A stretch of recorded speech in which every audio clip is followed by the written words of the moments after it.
In this segment, we're going to demonstrate how to make a call using the keypad. For demonstration purposes, we're going to phone the LCTA reception. First, unlock the phone by pressing the button on the right and sweep the screen to unlock. Select the keypad option. Key in the LCTA telephone number. As you can see, once you've keyed in a few digits, you receive two suggestions. Select the number 2 for your suggestions and select the LCTA telephone number.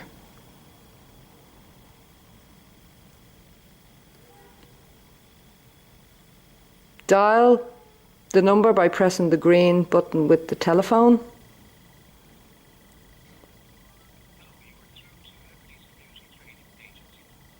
You can see the call options as you have been put through to an automated answer machine. You need to select the keypad. To get through to reception, dial 0.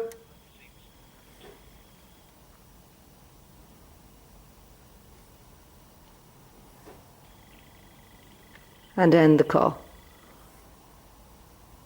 by pressing the red button.